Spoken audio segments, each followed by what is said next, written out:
And welcome back to e learning with Hina ma'am channel. आज हम practice set 4 को देखेंगे। ये श्रृंखला हमारी प्रैक्टिस सेट 3 तक आपको प्रोवाइड कर चुके हैं। आज हम प्रैक्टिस सेट 4 को देखेंगे जो काफ़ी इंपॉर्टेंट है। ये प्रैक्टिस सेट विद आंसर आपको टेलीग्राम तथा व्हाट्सएप पर मिल जाएंगे। इससे पहले जो 3 तक प्रैक्टिस सेट हो चुके हैं वो आपको टेलीग्राम तथा व्हाट्सएप पर अवेलेबल हैं।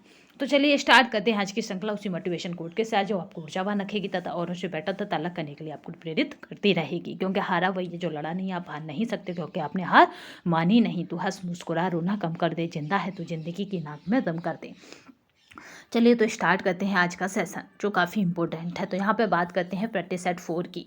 अगर प्रैक्टिस सेट 4 को देखें तो ये इंपॉर्टेंट इसलिए है क्योंकि इसमें मोस्ट इंपॉर्टेंट क्वेश्चन है। यहाँ पे अगर पहला क्वेश्चन की बात करें तो पहला क्वेश्चन कह रहा उपयोगिता के 4 सिद्धांतों में से कौन सा एक उसमें शामिल नहीं है। अगर बात करते हैं उपयोगिता सिद्धांत की तो यहाँ पे जो भी ऑप्शन दिए गए उनमें से कौन सा नहीं है। तो सीमांत उपयोगिता, सीमांत संरक्षण, उपयोगिता ह्रास का नियम और प्रतिस्थापन का सिद्धांत, ये सभी उपयोगिता के सिद्धांत हैं। जबकि सीमांत संरक्षण ये उपयोगिता का सिद्धांत नहीं है। पैतृक संपत्ति प्राप्त करना किस प्रकार की आय की श्रेणी के अंतर्गत आता है, ये हमने कल आपको पढ़ाया था। तो आप बताएंगे मौद्रिक आय, प्रत्यक्ष आय, अप्रत्यक्ष आय, वास्तविक आय। तो यहाँ पर पैतृक संपत्ति जो आपकी पूर्वजों से आपको प्राप्त है यानी आपके पेरेंट्स को आपको प्राप्त है, तो ये कौन सी संपत्ति के अंतर्गत आएगी यानी किस प्रकार की आय की श्रेणी के अंतर्गत आएगी। तो ये जो आती है याद रखिएगा ये किस प्रकार की संपत्ति के अंतर्गत आएगी। यहाँ पे अगर बात करते हैं तो जो आयोग ने माना था वो अप्रत्यक्ष आय माना था। ध्यान रखेंगे आयोग ने 2021 में क्या माना है, अप्रत्यक्ष आय माना है, जिसमें ये था कि विरासत में मिली संपत्ति किस में आएगी, तो अप्रत्यक्ष आय में आएगी। हम अगर यहाँ पे बात हो रही है पैतृक संपत्ति की, जो आपके पूर्वजों की संपत्ति है, जो पहले से डिसाइडेड है कि वो आपके पास आएगी, तो वो हमारी मौद्रिक आय के अंतर्गत आती है। वास्तविक आय के रूप में निम्न में से कौन सा एक सही निर्दिष्ट है। तो यहाँ पे कौन सा सही है, कर लेना, किराए लेना, लगा लेना और इनमें से कोई नहीं। तो वास्तविक आय के अंदर कौन आएगा, तो याद रखिएगा यहाँ पे वास्तविक आय के अंदर कौन आएगा, तो वो हमारा कार लेना क्या हमारी वास्तविक आय के अंतर्गत आएगा। वास्तविक आय के रूप में निम्न में से कौन सा एक सही निर्देशित है, तो यहाँ पे कार लेना, क्योंकि कार हम किससे लेते हैं, अपनी आय से लेते हैं। निम्नलिखित में से कौन पारिवारिक आय का सहायक साधन माना जाता है, तो सहायक साधन माना जाता है वेतन, ब्याज, मुर्गी पालन, दुर्घटना में प्राप्त राशि। तो सहायक है मगर पूरी तरह नहीं है। तो सहायक कौन होता है, जो भी हम अपना बिजनेस डालते हैं, यानी मुर्गी पालन क्या है, पारिवारिक आय का सहायक साधन है। निम्न में से कौन एक उपभोग व्यय के रूप में शामिल नहीं है। उपभोग व्यय तो निश्चित व्यय, अनिश्चित व्यय, यहाँ पे अर्धनिश्चित व्यय और अन्य व्यय। तो जिन्होंने भी ये मतलब कहा था कि मैम आरडीसी से रिलेटेड जल्दी ही एमसीक्यू टाइप क्वेश्चन लाइएगा, तो हम जल्दी ही आरडीसी से रिलेटेड एमसीक्यू टाइप क्वेश्चन लाएंगे। कम से कम एमसीक्यू टाइप क्वेश्चनों की संख्या 15 से 20 हो सकती है जो आरडीसी से ही रिलेटेड होंगे। तो चलिए यहाँ पे स्टार्ट करते हैं। आपको बता दें जो फर्स्ट पेपर था उसके मतलब एक वीडियो आया करेगी, बाद बाकी सब होम साइंस का रहा करेगा, जिससे कि आपकी पढ़ाई डिस्टर्ब ना हो। और जो भी होम साइंस के स्टूडेंट हैं जो यूजीसी नेट में बैठने वाले हैं उनका भी फर्स्ट पेपर चलता रहे। तो यहाँ पे कौन सी यानी एक उपभोग व्यय के रूप में शामिल नहीं है, तो शामिल नहीं पूछ रहा है उपयोग व्यय के रूप में। तो आपको बताना निश्चित व्यय, अर्धनिश्चित व्यय होता है, अन्य व्यय होता है, बट अनिश्चित व्यय कुछ नहीं होता है, तो ये शामिल नहीं है। जीवन की विभिन्न आवश्यकताओं पर अनुकूल व्यय का प्रतिशत किस अर्थशास्त्री ने निर्धारित किया है। अनुकूल व्यय का प्रतिशत तो आपको पता है कि किसने दिया है, 10%, 5%। ये किसने दिया है, तो 10%, 5%, 15%, मतलब 5 का लेवल बढ़ता जाता है, 10, 15 और 20 इस तरह से। कल हमने परसेंटेज आपको दिखाए थे कि इस तरह से याद रखिएगा। केवल भोजन पर व्यय और बाद में नीचे क्या था, कुछ परसेंटेज की वैल्यू थी। केवल 2 जगह एंजल के नियम में अंतर है, बाद बाकी सब सेम चलता है। तो यहाँ पे देखें अनुकूल व्यय का प्रतिशत किस अर्थशास्त्री ने निर्धारित किया है, तो एंजल, कविता झा और ग्रॉस कैंडल और मार्शल। तो यहाँ पे है एंजल ने, ठीक है। और नेक्स्ट एंजल ने क्या करा है, निर्धारित किया है। और नेक्स्ट एंजल ने कहीं कहीं डॉक्टर एंजल भी आता है, याद रखेंगे। ने मध्यम वर्ग के लिए शिक्षा एवं स्वास्थ्य पर कितना व्यय प्रतिशत निर्धारित किया है। ये क्वेश्चन मैंने क्या करा था, आपको टेलीग्राम पर भी दिया था। ठीक है। तो यहाँ पे बताना है कितना प्रतिशत किसके लिए, मध्यम वर्ग के लिए। तो यहाँ पे मध्यम वर्ग की बात होती है तो कितना प्रतिशत शिक्षा एवं स्वास्थ्य पर कितना प्रतिशत निर्धारित किया है, तो 5%, 10%, 15%, और यहाँ पे 18%। तो यहाँ पे है 10% क्या है, मध्यम वर्ग खर्च करता है, 5% निम्न वर्ग और 15% उच्च वर्ग खर्च करता है। उच्च वर्ग का बस एक याद रखिएगा, वो शिक्षा पर अधिक खर्च करता है, जबकि भोजन पर उच्च वर्ग कम खर्च करता है। जैसे जैसे आय बढ़ती जाती है वैसे वैसे भोजन पर खर्च घटता जाता है। हमारे जीवन में बहुत सारे मूल्य ऐसे होते हैं जिनका हमारे जीवन में होना जरूरी नहीं है, हमारे जीवन में होना बहुत ज़रूरी है। और यहाँ पे और देखते हैं ऑप्शन क्या कह रहा है। और कुछ और देखते हैं, हमारे जीवन में होना आम बात है, हमारे जीवन में इसका कोई खास प्रभाव नहीं पड़ता है।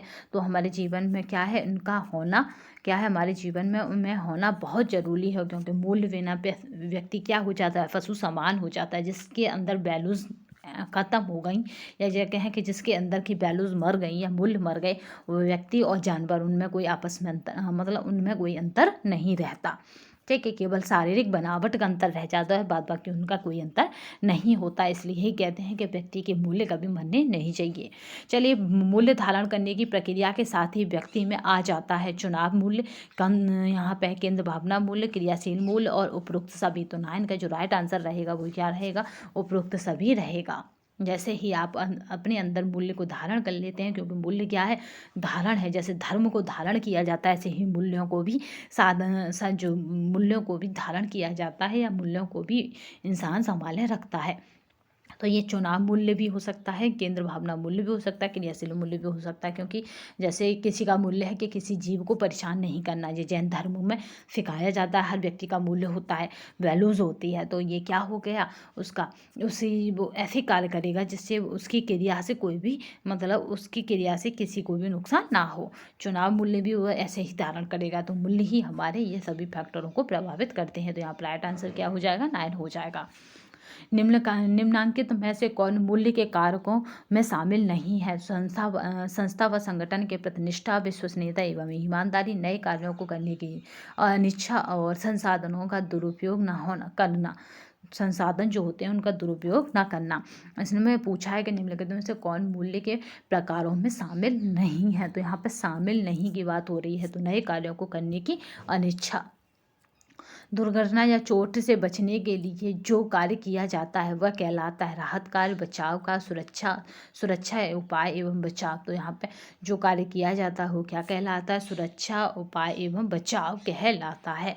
हम अपने घर को दुर्घटनाओं से मुक्त करने के लिए निम्न में से किस सुरक्षात्मक कदम को अपनाना चाहिए। तो यहाँ पे जो राइट आंसर रहेगा कि किस सुरक्षा कदम को अपनाना चाहिए, तो यहाँ पे उपयुक्त सभी राइट आंसर है। यानी घर में प्रयोग आने वाले उपकरणों का चयन सही प्रकार से करके, घर में प्रयोग करने आने वाली वस्तुओं को संभाल कर रखकर, आने वाले उपकरणों का चयन सही प्रकार से करके, और उपकरणों का प्रयोग सावधानी से करके, उपयुक्त सभी।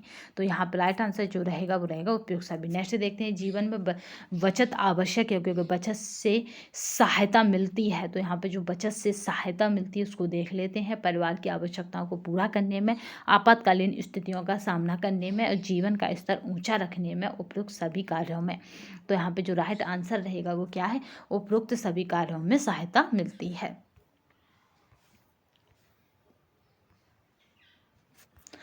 चलिए, आय की संपूर्ति का अर्थ है पारिवारिक आय में वृद्धि, व्यक्तिगत आय में वृद्धि, पारिवारिक एवं व्यक्तिगत आय में वृद्धि, इनमें से कोई नहीं। तो यहाँ पे जो राइट आंसर रहेगा वो रहेगा पारिवारिक एवं व्यक्तिगत आय में वृद्धि।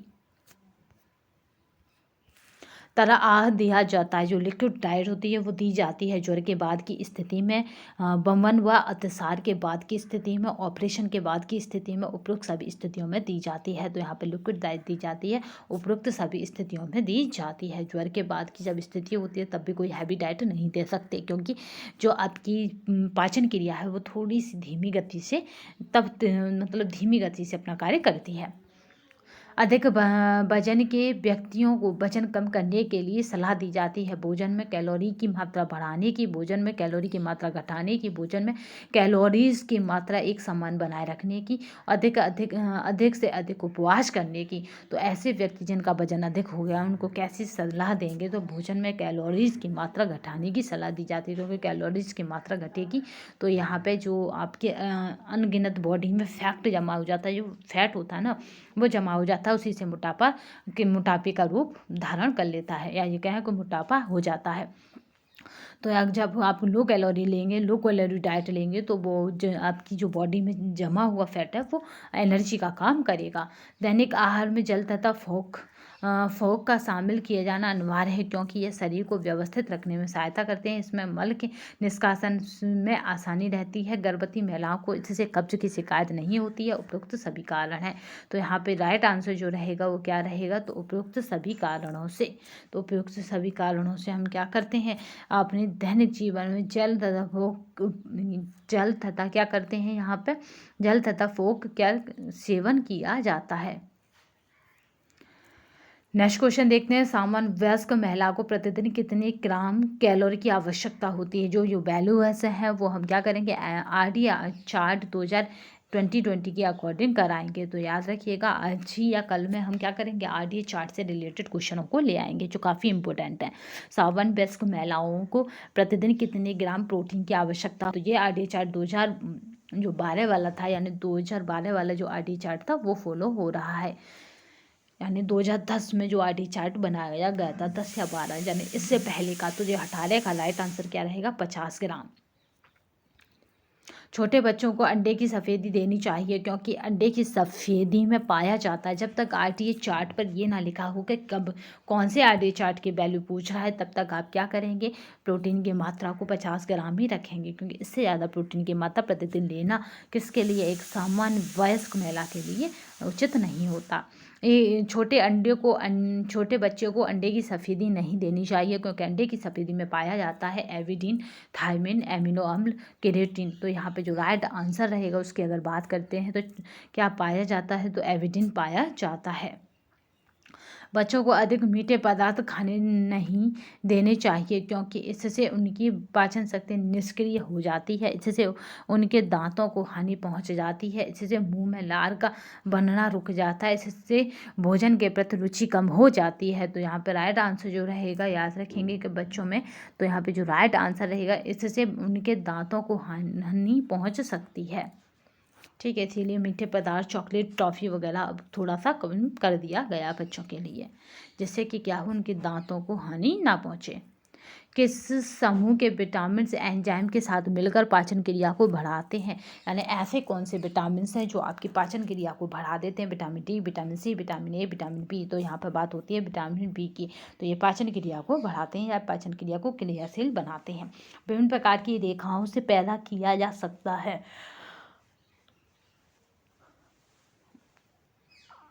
तो क्या पैदा किया जा सकता है, तो यहाँ पे जो राइट आंसर रहेगा उसे देख लेते हैं। तो यहाँ पे जो राइट आंसर रहेगा, लंबाई के अनुपात का भ्रम, चौड़ाई के अनुपात का भ्रम, बदले हुए शारीरिक अनुपात का भ्रम, उपयुक्त सभी। तो यहाँ पे जो राइट आंसर रहेगा 22 का वो रहेगा उपयुक्त सभी। नेक्स्ट चलते हैं। छोटे बच्चे किस प्रकार के कपड़ों में अच्छे लगते हैं, लैस और झालर वाले कपड़ों में, बिना लैस बिना झालर वाले कपड़ों में, अलंकृत डिजाइनों वाले छोटे कपड़ों में, और गहरे रंग वाले लंबे कपड़ों में। तो आप यहाँ पे बात कर रहे हैं हम छोटे बच्चों की, तो छोटे बच्चे लैस और झालर वाले कपड़ों में अच्छे लगते हैं। आपने देखा होगा छोटे बच्चों के इतने अट्रैक्टिव कपड़े होते हैं कि बच्चे उन्हें पहनना पसंद करें तथा बच्चे उन्हें पहनकर बहुत अच्छे लगें। हल्के रंगों का संबंध किससे होता है, शिशुओं से, बालकों से, किशोरों से, वयस्कों से। तो हल्के रंग हमेशा कौन पहनते हैं, तो हल्के रंगों का संबंध किससे होता है, तो याद रखिएगा हम हल्के रंग हमेशा अपने बच्चों के लिए लेते हैं, बट अब यहाँ उल्टा ट्रेंड है, क्योंकि हम गहरे रंग लेते हैं जिससे कि वो गंदे ना दिखें। बट आपने देखा होगा कि मार्केट में पिंक का, गुलाबी, रेड का लाइट कलर, और आपका बच्चों के लिए ग्रीन का लाइट कलर, हर मतलब जितने भी हैं लाइट कलर में मौजूद होते हैं, ना कि वो डार्क कलर में। ब्लू का भी लाइट ही शेड होता है। बढ़ते हुए बच्चों को किस प्रकार के वस्त्र अच्छे लगते हैं, तो यहाँ पे है अलग अलग रंगों की सीधी रेखाओं वाले वस्त्र, बड़े बड़े बैल, यहाँ पे बूटेदार वस्त्र, यहाँ पे ठहरे हुए रंगों के वस्त्र और हल्के रंग वाले यथार्थवादी डिजाइन के वस्त्र। तो यहाँ पे जो राइट आंसर रहेगा उसकी अगर बात करते हैं तो ये रहेगा अलग अलग रंगों की सीधी रेखाओं वाले वस्त्र। ये राइट आंसर रहेगा। मैकेनिकट द्वारा यानी मैकेनिक जो मैकेनिक होते हैं यानी कुछ भी बनाने वाले मैकेनिक हम क्या कहते हैं उन्हें मैकेनिक कहते हैं। तो मैकेनिक के द्वारा पहने जाने वाले वस्त्रों को क्या कहते हैं? जो भी आपके मैकेनिक होते हैं वो वस्त्र पहनते हैं तो उन्हें क्या कहते हैं? वायलर सूट, विशेष सूट, स्पेस सूट और इनमें से कोई नहीं तो उसको कहते हैं वायलर सूट। जैसे लाइट बनाने वाले पहनते हैं, याद होगा। आग आग बुझाने वालों के अलग वस्त्र होते हैं जो किससे बने होते हैं, ये कमेंट बॉक्स में आप बताएंगे। रसोई घर में आग बुझाने वाले जो कर्मचारी होते हैं उनके वस्त्र किस रेशे के बने होते हैं, ये आप हमें कमेंट बॉक्स में बताएंगे। रसोई घर में किस प्रकार के कपड़े नहीं पहनने चाहिए? झालर युक्त कपड़े, सिंथेटिक कपड़े, उपयुक्त दोनों प्रकार के कपड़े, इनमें से कोई नहीं। तो भाई रसोई है तो कहीं से भी कोई भी आग पकड़ सकता है अगर झालरदार कपड़े होंगे तो दोनों उपरोक्त दोनों प्रकार के कपड़े ठीक है नहीं पहनने चाहिए, सिंथेटिक और जालीदार। विशेष सूट के साथ फली पर्स का प्रयोग किसके द्वारा किया जाता है? तो फली पर्स का प्रयोग यहाँ पे जो राइट आंसर रहेगा यह मोताखोरा द्वारा किया जाता है। ठीक है, विशेष सूट के साथ ये तो यह क्या राइट आंसर रहेगा? तो जो गोताखोर होते हैं ना उनके द्वारा किया जाता है विशेष सूट के साथ। तो यहाँ पे है फॉली पर्स का प्रयोग किसके द्वारा किया जाता है? तो गोताखोर किनको कहते हैं? तो यहाँ पे समझ लीजिए जो समुद्र में कूद जाते हैं या कहें कि नदी वगैरह में जैसे ही किसी को डूबता हुआ या किसी वस्तु को डूबता हुआ देखते हैं तो वो तुरंत कूद कर उस वस्तु को बाहर निकाल लेते हैं, उन्हें कहते हैं गोताखोर। क्योंकि वो क्या लगा रहे हैं? नदी में कूदे लगा रहे हैं। नेक्स्ट क्वेश्चन देखते हैं। कैंसर के इलाज के लिए निम्न में से किस पद्धति पर सभी शोध कार्य किए जा रहे हैं? तो यहाँ पे है हार्मोन थेरेपी और इम्यूनोथेरेपी, उपरोक्त दोनों इनमें से कोई नहीं। तो यहाँ पे जो राइट आंसर रहेगा अगर उसकी बात की जाती है तो उपरोक्त दोनों यानी यहाँ पे है हार्मोन थेरेपी और इम्यूनोथेरेपी दोनों का प्रयोग किया जाता है। जब छोटी आंत जांग और प्रजनन अंग के बीच निकलकर सूजन पैदा करती है तो इसे कहते हैं। तो यहाँ पे जो राइट आंसर है इसको कहते हैं यहाँ पे इन ग्वालाइनल हार्निया और यहाँ पे है ऑप्स ट्रैक्टेड हार्निया और स्टेंसिनल हार्निया और हाइपर मेट्रिक हार्निया। तो यहाँ पे जो राइट आंसर रहेगा उसकी बात करते हैं तो ये क्या हो जाएगा? इन ग्वाइलन हार्मोनिया रह जाएगा।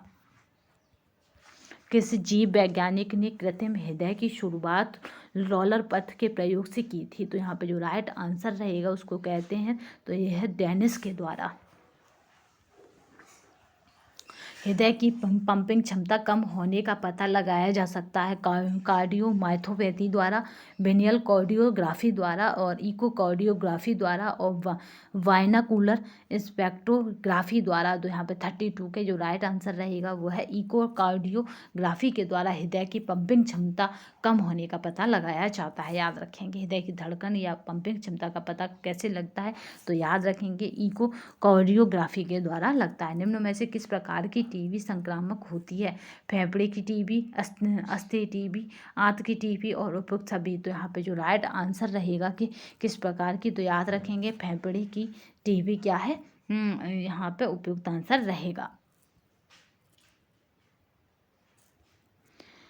यहाँ पे है हार्निया की बीमारी अधिकांशतः के लोगों को होती है जो लंबे समय तक बैठकर कार्य करते हैं, जो लंबे समय तक पानी में तैरते हैं, अधिकांश समय तक पहाड़ों पर बिताते हैं, जो ऐसा काम करते हैं जिसके चलने उनके पेट के निचले भाग पर बेहद जोर पड़ता है। तो यहाँ पे जो राइट आंसर रहेगा अगर उसकी बात करते हैं कि किसको ये बीमारी हो जाती है तो याद रखिएगा जो लंबे समय तक बैठकर कार्य करते हैं ऐसे लोगों को हार्निया की बीमारी हो जाती है। किस प्रकार के हार्निया की स्थिति में जल्द से जल्द ऑपरेशन करना अनिवार्य है अन्यथा मरीज की जान भी जा सकती है? तो यहाँ पे है हाइपोमेट्रिक हार्निया, इंटेस्टिनल हार्निया और यहाँ पे है ऑब्स्ट्रक्टेड हार्निया और इनग्वाइलन हार्निया। तो यहाँ पे जो राइट आंसर रहेगा 35 का क्या रहेगा? यहाँ पे ऑब्स्ट्रक्टेड यहाँ पे हार्निया। उंगली के नीला पड़ने पर किस किस्म का उपचार करने की सलाह दी जाती है? हाथों की नियमित सफाई एवं हाथों का व्यायाम है, धूम्रपान निषेध एवं ब्लड शुगर पर नियंत्रण है। तो यानी किस प्रकार की सलाह दी जाती है, ये पूछा जा रहा है। तो दो ऑप्शन देख लिए, दो देखते हैं। उपरोक्त दोनों की, तो उपरोक्त में से कोई नहीं, तो उपरोक्त दोनों की, यानी उपरोक्त दोनों का मतलब क्या हो गया है यहाँ पे? तो याद रखेंगे, हाथों में नियमित सफाई एवं हाथों का व्यायाम है, धूम्रपान निषेध एवं ब्लड शुगर पर नियंत्रण है। तो धूम्रपान यानी अगर वो धूम्रपान करते हैं तो उसे निषेध कर देना है, और ब्लड शुगर पर क्या करना है? नियंत्रण करना है।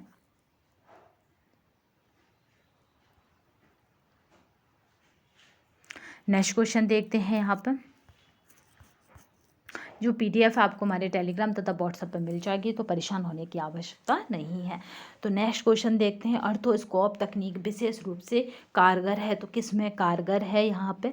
तो बात करते हैं लिगामेंट टियर या गांठ के अंदर की खराबी को दूर करने में, दाव व मसूड़ों से संबंधित खराबी को दूर करने में, आँख से संबंधित खराबी को दूर करने में, श्वसन तंत्र में आई खराबी को दूर करने में। तो यहाँ पे जो राइट आंसर रहेगा 37 का, वो रहेगा यहाँ पे लिगामेंट टियर या गांठ के अंदर की खराबी को दूर करने में। अर्थोस्कोप के संबंध में कौन सा कथन असत्य है? तो यहाँ पे जो राइट आंसर है उसे देख लेते हैं। इस प्रक्रिया में रक्त बिल्कुल नहीं बहता और रोगी जल्दी ही स्वस्थ हो जाता है। इस प्रक्रिया में रोगी को कम से कम 1 सप्ताह तक अस्पताल में भर्ती रहना पड़ता है या संपूर्ण बेड रेस्ट करना पड़ता है। और नंबर 3, गहरा रक्त रहित तो ऑपरेशन के कारण रोगी को दर्द नगण्य होता है और इस प्रक्रिया में संक्रमण का खतरा नहीं होता है। तो यहाँ पे जो राइट आंसर रहेगा 38 का, वो क्या रहेगा?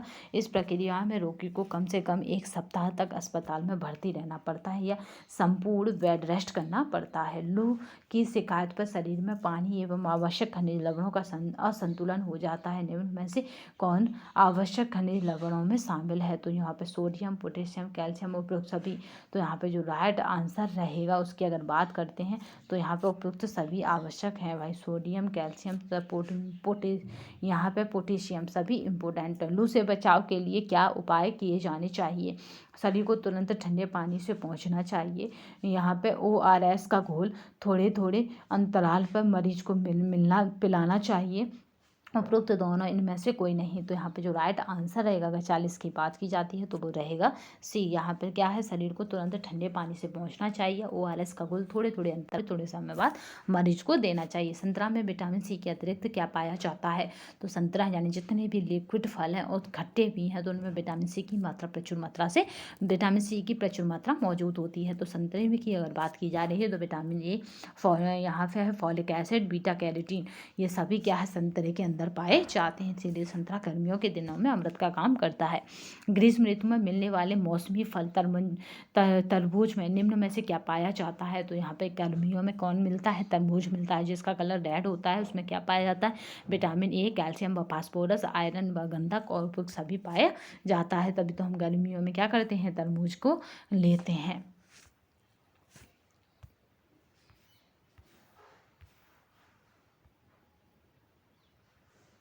चलिए नेक्स्ट क्वेश्चन देखते हैं।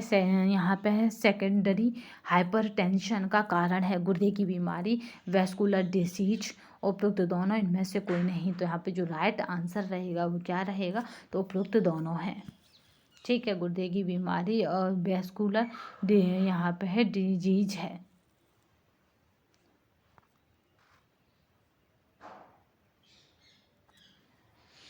ये PDF आपको हमारे टेलीग्राम तथा व्हाट्सएप पर मिल जाएगी। फिर आंसर की तो परेशान होने की आवश्यकता नहीं है। चलिए नेक्स्ट क्वेश्चन देखते हैं। एक अध्ययन के अनुसार आजकल कितने फीसदी किशोर प्राइमरी हाइपरटेंशन के शिकार हैं? तो यहाँ पर किशोरों की बात हो रही है, तो 50% लोग क्या है? हाइपरटेंशन के शिकार हैं। किशोर यानी एडोलेसेंस। किशोरों में होने वाली प्राइमरी हाइपरटेंशन का कारण है बचपन का तनाव, जंक फूड, मोटापा, उपयुक्त सभी। तो यहाँ पे जो राइट आंसर है कि क्या कारण हो सकता है इसका? तो राइट आंसर क्या है यहाँ पे? तो उपयुक्त सभी है, यानी इसमें राइट आंसर क्या रहेगा? उपयुक्त सभी रहेगा। इसका राइट आंसर जो रहेगा वो रहेगा उपयुक्त सभी। चलिए नेक्स्ट क्वेश्चन देखते हैं। हाई ब्लड प्रेशर को नियंत्रित किया जा सकता है आहार में फल एवं सब्जी और कम फैट वाली यहाँ पर डेयरी उत्पाद बढ़ाकर आहार में कैल्शियम, मैग्नीशियम एवं पोटेशियम युक्त खाद्य पदार्थों की मात्रा को बढ़ाकर आहार में नमक की मात्रा कम करके उपयुक्त सभी तरीकों से। तो यहाँ पे जो राइट आंसर रहेगा वो उपयुक्त सभी तरीकों से, जितना भी आप क्या करते हैं फल सब्जियाँ और कैल्शियम, मैग्नीशियम, पोटेशियम युक्त खाद्य पदार्थ और नमक की मात्रा को कम कर देते हैं तो हाई ब्लड प्रेशर क्या है नियंत्रण हो जाता है, यानी जिसका भी उच्च रक्तचाप है वो नियंत्रण हो जाता है। जस्ट इसका उल्टा कर देंगे तो वो निम्न रक्तचाप को नियंत्रण करने लगेगा। मानव रक्त में निम्न में से कौन सा वसा युक्त तत्व पाया जाता है जो शरीर की अनेक प्रकार की गतिविधियों के सुचारू संचालन के लिए जरूरी है। तो यहाँ पे जो राइट आंसर रहेगा उसकी बात कर लेते हैं। कोलेस्ट्रॉल है, ड्राई ग्लिसराइड है, उपयुक्त दोनों हैं, इनमें से कोई नहीं। तो यहाँ पे जो राइट आंसर रहेगा वो रहेगा सी, यानी ये कोलेस्ट्रॉल और यहाँ पे ट्राइग्लिसराइड उपयुक्त आंसर रहेगा। कौन सा कोलेस्ट्रॉल धमनियों में अवरोध पैदा करता है? तो LDL, HDL और उपयुक्त दोनों, इनमें से कोई नहीं। तो यहाँ पे जो राइट आंसर रहेगा 48 का वो क्या रहेगा? तो LDL रहेगा। ठीक है, धमनियों में अवरोध पैदा करता है तो उसको कहते हैं LDL। एथेरोस्क्लेरोसिस नामक रोग निम्न में से किसकी मात्रा में वृद्धि के कारण होता है? तो यहाँ पर 49 का जो राइट आंसर रहेगा LDL, HDL और यहाँ पे है ट्राइग्लिसराइड्स और इनमें से कोई नहीं। तो 49 का जो राइट आंसर रहेगा वो है LDL के कारण होता है। किस किस प्रकार के आहार में रेशेदार खाद्य पदार्थ जैसे हरी पत्तेदार सब्जियां, खुशबू वाले खाद्य पदार्थ शामिल नहीं किए जाते? मुलायम आहार में, तरल आहार में, अधिक तरल आहार में और ठोस अर्ध ठोस आहार में। तो यहाँ पे 50 क्वेश्चन की बात की जाएगी तो यहाँ पे किस में?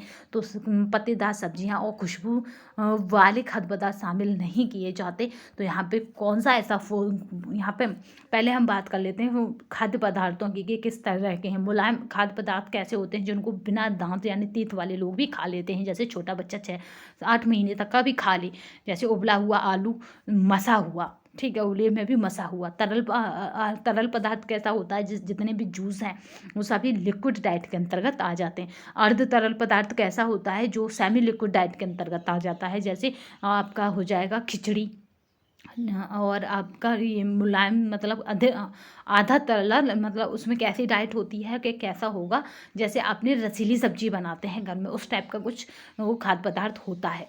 तो यहाँ पे क्या है अधिक तरल आहार, मुलायम आहार में इस तरह का भी आ जाता है। अब आ जाते हैं अधिक तरल आहार की बात करते हैं। तो अधिक तरल लिक्विड डाइट कैसी होती है? तो ये इस तरह की डाइट होती है जो पाइप नली से नाक के द्वारा दी जाती है, याद रखेंगे। अर्ध ठोस आहार, तो अर्ध ठोस आहार हम सभी खाते हैं क्योंकि अर्ध ठोस आहार में ही हमारे द्वारा खाया हुआ भोज्य पदार्थ होता है। तो यहाँ पर चलिए देख लेते हैं कि 6 का जो 50 का जो राइट आंसर क्या रहेगा। तो यहाँ पे है अर्ध ठोस आहार में। चलिए नेक्स्ट क्वेश्चन देखते हैं, जो PDF आपको विद आंसर टेलीग्राम तथा व्हाट्सएप पर जल्दी ही अवेलेबल हो जाएगी। जिन लोगों के मुंह में दांत नहीं होते हैं वे बेहद कमजोर अवस्था में कुछ दांत होते हैं, उन्हें कौन सा आहार देना चाहिए? यानी दांत हैं भी और कुछ के कमजोर दांत हैं, यानी जो दांत हैं वो अपना पूरी तरह से अपना एक्शन काम नहीं कर पा रहे, यानी ऐसे व्यक्ति जिनके दांत भी हैं मुंह में पर वो काम नहीं कर सकते, और ऐसे व्यक्ति जिनके दांत नहीं हैं तो उनको कैसा आहार देना चाहिए? तो यहाँ पे अर्ध ठोस आहार, मुलायम आहार, तरल आहार, अधिक तरल आहार। तो उनको कैसा मुलायम आहार देना चाहिए, जो मैंने अभी बताया था कि जिसके दांत नहीं होते या जिसके दांत हैं बट वो काम नहीं करते, जैसे वृद्धावस्था में दांत होते हैं बट उनमें दर्द की वजह से वो काम नहीं करते। तो यहाँ पर नेक्स्ट क्वेश्चन देखते हैं, मिचली, उल्टी, भूख के प्रति अनुरुचि आदि की अवस्था में कौन सा आहार दिया जाता है? जैसे उल्टी आ रही है और भूख में अरुचि है उसको, तो यहाँ पे कौन सा आहार दिया जाता है ये पूछा जा रहा है। तो 52 का जो राइट आंसर है वो है अधिक तरल आहार दिया जाता है। गंभीर रूप से बीमार व्यक्ति जो ठोस पदार्थों को नहीं खा सकता हो तो ऐसी स्थिति में उसे कौन सा आहार दिया जा सकता है? यानी वो ठोस पदार्थ नहीं ले सकता और गंभीर अवस्था में है तो उसको कैसा आहार? तो संपूर्ण तरल आहार उसको दिया जाता है क्योंकि उसकी गंभीर अवस्था चल रही है, ठीक है। तो उसको मतलब गंभीर अवस्था में पाचन क्रिया भी मंद हो जाती है। नेक्स्ट चलते हैं, किस प्रकार के आहार में शरीर तापमान और यक्ष तापमान पर सभी प्रकार के खाद्य तरलों व्यंजनों का उपयोग किया जा सकता है, किंतु उसमें से रसेदार खाद्य एवं तेज मसाले वाले तरल नहीं खिलाए जाते हैं। तो मुलायम आहार, संपूर्ण तरल आहार, अधिक तरल आहार और तरल आहार। तो यहाँ पे जो राइट आंसर रहेगा 54 का वो रहेगा संपूर्ण तरल आहार में। राइट आंसर क्या रहेगा? बी रहेगा।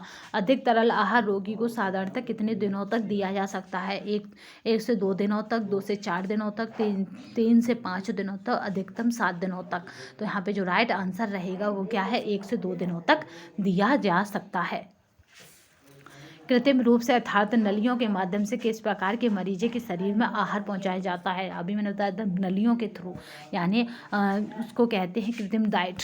ठीक है, तो यहाँ पे देखते हैं गले या मुंह की किसी बीमारी से ग्रस्त मरीज को विषालुता के कारण या अचेतावस्था में पड़ा मरीज को, जिसको कोमा की स्थिति कह सकते हैं, गले की पेशी में लकवे के से ग्रस्त मरीज को, उपयुक्त सभी को। देखिए कोमा में व्यक्ति को कोई भी चेत नहीं होता है और गले की परेशानी, जो गले की पेशी होती है, जिसको किसी मतलब जीभ में लकवा मार गया कहते हैं ना, और या गर्दन में लकवा मार जाए तो भी ऐसी स्थिति में जीभ में लकवा मार जाता है तो भी व्यक्ति भोजन नहीं ग्रहण कर सकता। गले व मुंह की परेशानी है जिसको, तो भी वो भोजन नहीं ग्रहण कर सकता। तो यहाँ पर राइट आंसर जो रह जाएगा वो रह जाएगा उपयुक्त सभी, क्योंकि जिसमें अब आपकी जो आहार नली है वही कुछ प्रॉब्लम है तो आप मुंह वाली डाइट नहीं ले सकते। किसी इंटरनेट नेटवर्क में, तो यहाँ पर नेक्स्ट क्वेश्चन देखते हैं 57 का। किसी इंटरनेट नेटवर्क में केवल एक इंटरनेट कनेक्शन की आवश्यकता होती है और नेटवर्क की अन्य संधियाँ इसका प्रयोग कर सकती हैं। कनेक्टिविटी भारत में स्थित एक ISP द्वारा दिया जाता है। मुख्य कंप्यूटर प्रणाली में 3 से अधिक नोड आयोजित नहीं हो सकते हैं, इनमें से कोई नहीं। तो यहाँ पे 57 का जो राइट आंसर रहेगा वह केवल एक इंटरनेट कनेक्शन की आवश्यकता होती है और नेटवर्क की अन्य संधियां इसका प्रयोग कर सकती हैं। तो यहाँ पे ये राइट आंसर बिल्कुल सही है। पुस्तकें भी जनसंचार के उपकरण हैं, क्या आप इस वक्तव्य से सहमत हैं? हाँ, वे लाखों लोगों के बीच सूचना और आंकड़ों का प्रसार करती हैं। नहीं, उनका परिक्षेत्र सीमित होता है क्योंकि वे विषय केंद्रित होती हैं। नहीं, वे लोगों का मनोरंजन नहीं करती हैं और आज के जनसंचार माध्यम निश्चित रूप से मनोरंजन करते हैं। हाँ, वे अत्याधुनिक यानी स्टेट ऑफ द आर्ट छपाई तकनीकों का प्रयोग करते हैं और प्रस्तुतियाँ दृश्य श्रव्य माध्यम की तुलना में बेहतर होती हैं। तो यहाँ पे पूछा जा रहा है कि आप क्या कहेंगे इस वक्तव्य को पढ़कर। तो याद रखिएगा, इस तरह के क्वेश्चन आपसे UGC नेट पूछता है मोस्टली। पुस्तकें भी जनसंचार के उपकरण हैं, तो आप अब इसमें अपनी क्या कहेंगे, राय देंगे। हाँ, वे लाखों लोगों के बीच सूचनाओं तथा आंकड़ों का प्रसार करती हैं, क्योंकि हम और आप किससे जुड़े हैं? पुस्तकों से ही जुड़े हैं। चलिए, मौन भी एक प्रकार का क्या है? प्रतिवाद है, विद्रोह है, संप्रेषण है, असहमति है। तो यहाँ पे 59 का जो राइट आंसर है वो है संप्रेषण है, क्योंकि मौन में भी एक संप्रेषण छुपा होता है। संचार माध्यम यानी श्रोताओं, दर्शकों की रुचियों एवं प्राथमिकताओं को निर्धारित करते हैं, क्या आप इस वक्तव्य से सहमत हैं? तो संचार माध्यम क्या करते हैं? श्रोताओं की रुचियों की। तो यहाँ पे देख लेते हैं, हाँ, पूर्ण रूप से नहीं, लोग अपनी मानसिक जड़ता से बाहर नहीं निकल पाते हैं। आंशिक रूप से कुछ लोग संचार माध्यम के संदेशों के प्रति ग्रहणशील होते हैं, पर अन्य लोग नहीं। रुचियाँ और प्राथमिकताएं बदलती अवश्य हैं, परंतु श्रोताओं या दर्शकों की सामाजिक आर्थिक दशाओं के अनुसार रुचियों का पूर्ण रूपांतरण एक मिथक है, यानी हम कभी भी पूर्ण रूपांतरण नहीं कर सकते श्रोताओं और वक्ताओं के, श्रोताओं तथा दर्शकों के अनुसार, क्योंकि हमें पूर्णतः इस चीज़ की नहीं जानकारी हो सकती है। चलिए, तो यहाँ पे देख लेते हैं, कुछ अंश तक होती है। चलिए, इंटरनेट व्यसन व्याधि यानी इंटरनेट एडिक्शन डिसऑर्डर क्या है? तो ये क्या है इसको जान लेते हैं। यह असंतोष की एक अवस्था है जो ईमेल संदेशों को दोषपूर्ण प्रसारण के कारण उत्पन्न होती है। बच्चों की मनोदशा में नेट के प्रति उनके अतिशय रुझान के कारण होने वाला परिवर्तन है। यह इंटरनेट पर आधारित सेवाओं के लगातार इस्तेमाल के कारण किसी इंटरनेट प्रयोक्ता के व्यवहार में परिवर्तन है। इस स्थिति में इंटरनेट प्रयोक्ता एकांतजीवी, कुठित और अत्यंत क्रोधी स्वभाव का हो जाता है।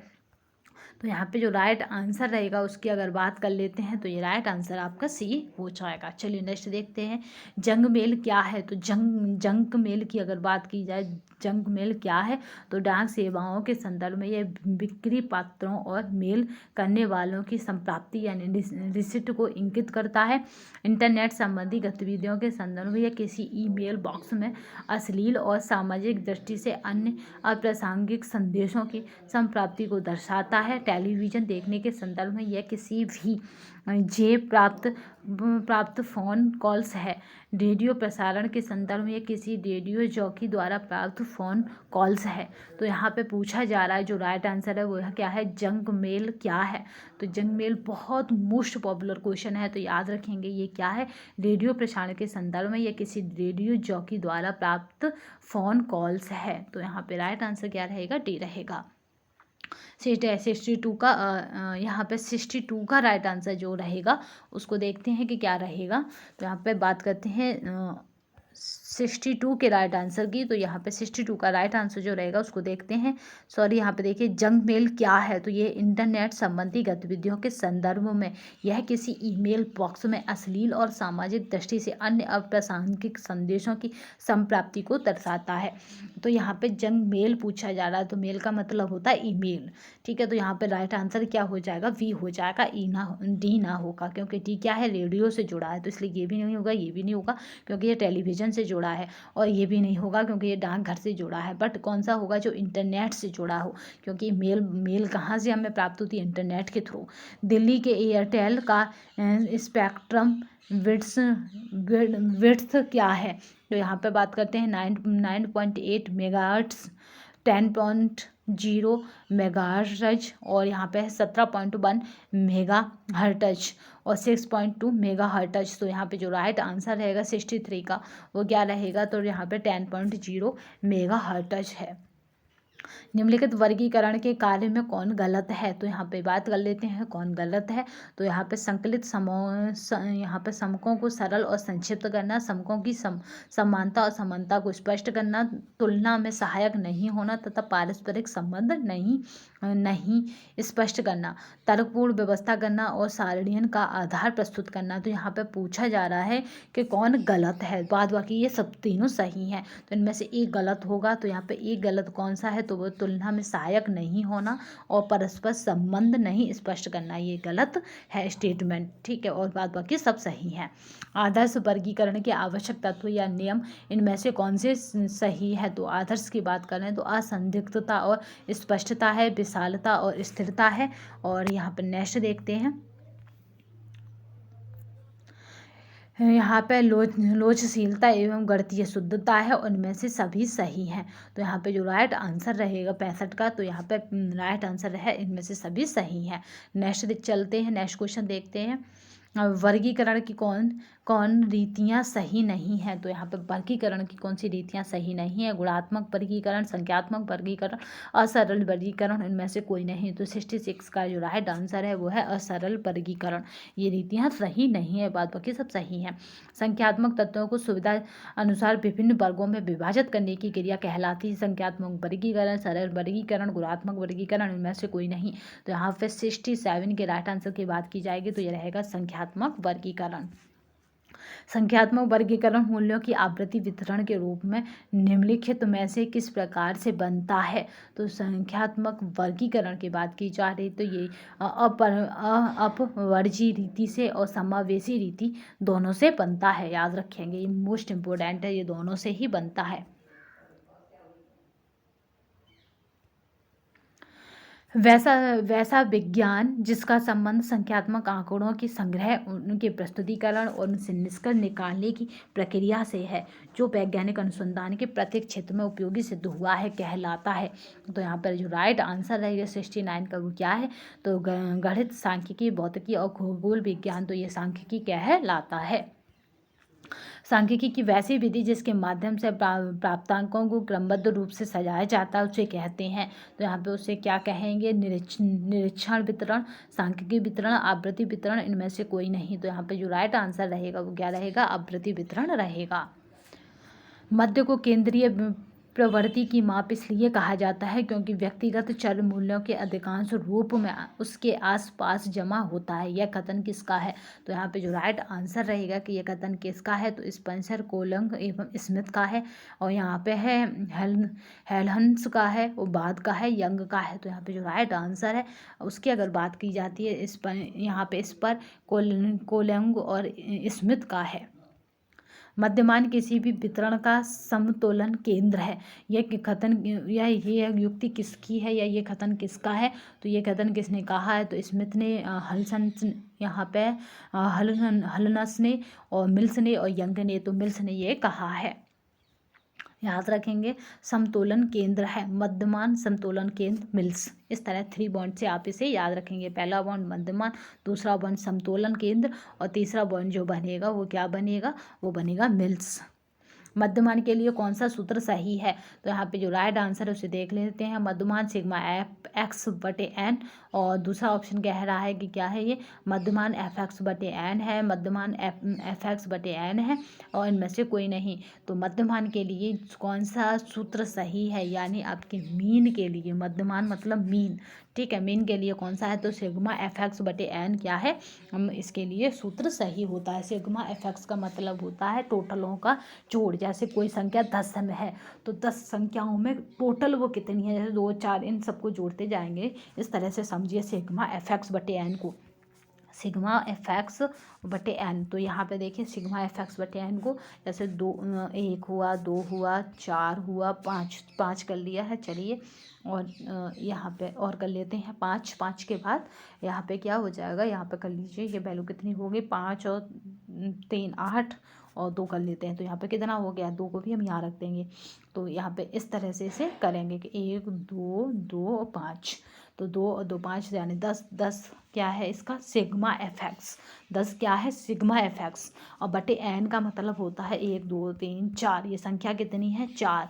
तो ये वैल्यू हमारी कितनी में चली जाएगी? पॉइंटों में चली जाएगी, क्योंकि 4 से हम 10 को डिवाइड करेंगे। तो 4 दूनी 8, ठीक है, बचे 2, तो 4 पन्ना 20। तो ये 2.5।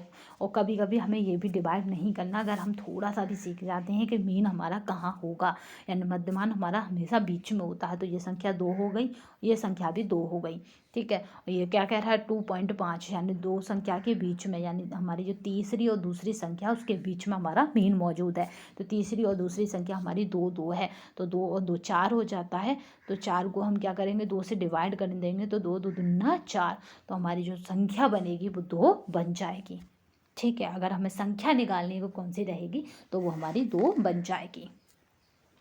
बट हमारा मीन क्या होगा? 2.5 होगा, क्योंकि 2 के इधर है और इधर है, 2 और 3 के बीच में मौजूद है। और कभी कभी हमें इतना भी नहीं निकालना होता, टोटल नहीं करना होता। जो संख्या दी है उन्हें हम क्रम में लगा लेते हैं। या तो हमें कैसे लगाना है? या तो हमें आवृत्ति क्रम, यानी हमें या तो उल्टा लगाना है या सीधा लगाना, अवरोही क्रम या आरोही क्रम में हम उन्हें सेट कर लेते हैं। उसके बाद इधर से गिन लेते हैं उतनी संख्या, फिर इधर से गिन लेते हैं। जो बीच में संख्या होती है उनका प्लस करके और 2 से डिवाइड कर देते हैं, तो भी हमारा मीन आ जाता है। चलिए, मध्यका के लिए कौन सा सूत्र सही है? मध्यका यानी मीडियन, ठीक है। मीडियन की बात की जा रही है। किसकी बात की जा रही है? तो मीडियन की बात की जा रही है। तो ये भी क्या करता है? ये भी चीज़ों को 2 पार्टों में बांट देता है। तो मीडियन के लिए कौन सा सूत्र सही है? तो यहाँ पे होता है मध्यका, यहाँ पे मध्यका, यहाँ पे एल प्लस या एल माइनस, ये यहाँ पे रखा जाता है। जो भी एन यहाँ पे जो एन होती है वो नंबर होती है, 2 से हम डिवाइड करते हैं, एफ एम होता है। तो चलिए यहाँ पे इसके सूत्र की बात कर लेते हैं। मध्यका के लिए कौन सा सूत्र है? एक होता है मध्यका के लिए n+1। ये किसके लिए होता है? तो ये अनग्रुप डाटा के लिए होता है, याद रखेंगे, n+1/2। n+1/2 ये बहुत फेमस है। और ये किसके लिए है? तो ये अनग्रुप डाटा के लिए है, ये ग्रुप डाटा के लिए है। तो मध्यका के लिए कौन सा सूत्र सही है? तो यहाँ पे जो राइट आंसर रहेगा उसको देख लेते हैं। मध्यका यहाँ पे है L-n/2f -f, और नीचे देखते हैं तो वो क्या हो जाएगा? बटे में FF और कोष्टक बंद, और आई को क्या कहते हैं? यहाँ पे क्लास इंटरवल है ये। अब बात कर लेते हैं वी ऑप्शन की। तो ये क्या है? कि ये मध्यका है। फिर मध्यका में देखते हैं तो यहाँ पे मध्यका में रहेगा L+ यहाँ पे लोअर लिमिट और हाई लिमिट को भी दिखा देता है। फिर n+2/f और बटे में FM/I। अगर आप लोग कहेंगे तो हम मध्य का, मीन, मीडियन और मोड, इन तीनों को एक दिन बोर्ड पे पूरा समझ लेंगे। फिर यहाँ पे जो ऑप्शन रहेगा उसे हम समझ लेते हैं। बस हमें क्या है, फॉर्मूला याद होना चाहिए, तो हमारा ऑप्शन रहेगा बी। और अनग्रुप डाटा के याद रखेंगे कि n+1/2 हो जाता है अनग्रुप डाटा का, यानी जितना नंबर ऑफ संख्या हमारे पास, जैसे अभी हमारे पास 10 था, 10 में हम क्या कर देंगे, +1 जोड़ देंगे /2। तो जब हम /2 करेंगे, 2 से डिवाइड करो तो 2 × 10, ठीक है, 2 × 10, 5 आ जाएगी, वैल्यू हमारी कितनी आ जाएगी, 5.5 आ जाएगी। चलिए, वह मूल्य जो किसी सम्यक में सबसे अधिक बार आता है उसे कहते हैं, यानी वह मूल्य जो जिसका रिपीटेशन बार बार हुआ हो, तो वो हमारा क्या हो जाता है, वो हमारा मोड हो जाता है। मोड का मतलब है मोर। याद रखिए, मोड को हम कैसे याद करते हैं, मोड का मतलब है मोर, जो अधिक बार आया हो, जिसकी आवृत्ति बार आई हो। आवृत्ति का मतलब होता है जैसे 1 2 3 2 2 5, तो यहाँ पे किसकी आवृत्ति बार आई है, तो 2 की आवृत्ति, यानी 2 की फ्रिक्वेंसी बार आई है, तो हमारा मोड क्या हो जाएगा, 2 हो जाएगा। और हमें कुछ भी इसमें समझने का नहीं होता है, ठीक है। कुछ भी हम इसमें कोई भी फॉर्मूला ना लगा के सीधे ये देखते हैं कि किस संख्या का बार रिपीटेशन हुआ है, वही हमारी संख्या मोड कहलाती है। मोड को हम हमेशा मोड याद रखते हैं, ठीक है। मोड को हम हमेशा क्या याद रखते हैं, मोड, जिसकी आवृत्ति या जिसका आना बार हुआ हो, मोड, ठीक है। तो मध्य का, बहुलक, साक्षात्कार और विचलनशीलता, तो वो क्या कहलाएगा हमारा, वो बहुलक कहलाएगा। तो आज हमने प्रैक्टिस सेट 4 को देखा है। ऐसे ही हमारे प्रैक्टिस सेट चलते रहेंगे। उन प्रैक्टिस सेटों के आंसर की आपको व्हाट्सएप पर अवेलेबल होगी और टेलीग्राम पर अवेलेबल होगी। तो आज के सेशन में बस इतना ही। नेक्स्ट सेशन में फिर मिलेंगे, तब तक के लिए धन्यवाद। वंदे मातरम, जय हिंद।